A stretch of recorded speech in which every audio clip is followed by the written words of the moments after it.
New ইয়র্কে আনন্দ উৎসবের মধ্য দিয়ে ভেটেরান্স ডে প্যারেড পালিত হয়েছে। বিভিন্ন যুদ্ধে হতাহতদের প্রতি শ্রদ্ধা ও সম্মান জানাতে এই প্যারেডের আয়োজন করা হয়। মঙ্গলবার ম্যানহাটনে 3 বাহিনীর সহ আইনশৃঙ্খলা বাহিনীর প্রচুর সংখ্যক সদস্য ও পরিবারের সদস্যদের অংশগ্রহণে এই প্যারেড অনুষ্ঠিত হয়। প্যারেডে অংশ নিয়ে মেয়র এরিক অ্যাডামস বলেন, তাদের পতাকা এখনও টিকে আছে সেনাবাহিনীর সদস্যদের কারণে, তাই তাদের ধন্যবাদ জানান তিনি।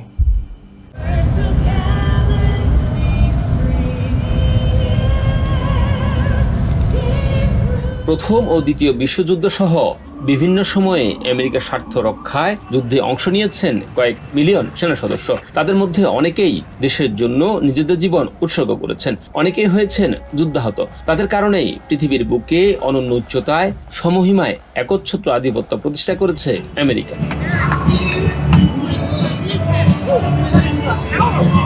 এসব জাতীয় বীরদের সম্মান জানাতে আয়োজিত এই প্যারেড দেখতে রাস্তার দুই পাশে দাঁড়িয়েছেন সাধারণ মানুষ ও সাবেক সেনা সদস্যরা। জানান নিজেদের ভালো লাগার কথা। Yes, we are enjoying the parade. Why? Because we get to say thank you to our soldiers. It's a great way for us to say thank you to the veterans. Every year I know there's a really big ceremony. I miss it sometimes, yeah. Oh, it's absolutely 100% important to honor the veterans and the people who serve our country and military. I really like seeing everyone celebrate this as a nation. And then this is from my grandfather, who fought at the Battle of Iwo Jima as a Marine. জমকালো এই আয়োজন দেখতে শুধু আমেরিকানরাই নন, Sweden, England সহ বিভিন্ন দেশ থেকে পর্যটকরা ছুটে এসেছেন। পরিবার বন্ধু স্বজন নিয়ে বর্ণাঢ্য এই আয়োজন দেখে বেশ খুশি তারা। I'm visiting New York City from Europe and I'm just enjoying looking at this typical American thing. We're here to visiting. We are visiting and we arrived here and we are happy to see the parade. The parade is very colourful here, it's amazing, and the bagpipes are incredible. It's more formal and more of a memorial in the UK, and here it's more vibrant, there is more life to it. জমকালো এই প্যারেডে অংশ নিয়েছে 220টি marching unit, 20,000-এর বেশি মার্চার, 25টি float, 150টি বেশি গাড়ি ও motorcycle. প্রধান অতিথির বক্তব্যে মেয়র যুদ্ধাহত সেনা সদস্যদের গুরুত্ব তুলে ধরেন।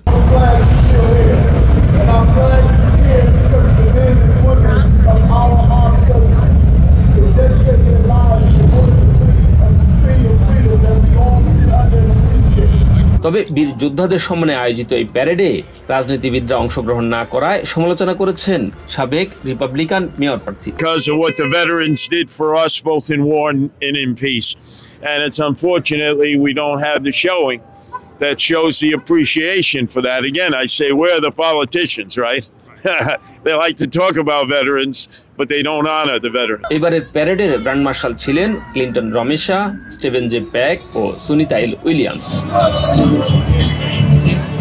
পৃথিবীর উত্তর দক্ষিণ পূর্ব পশ্চিমের দেশগুলোতে শান্তি প্রতিষ্ঠায় আমেরিকার সেনা এবং বিমান বাহিনীর সদস্যরা নিজেদের জীবন দিয়েছেন।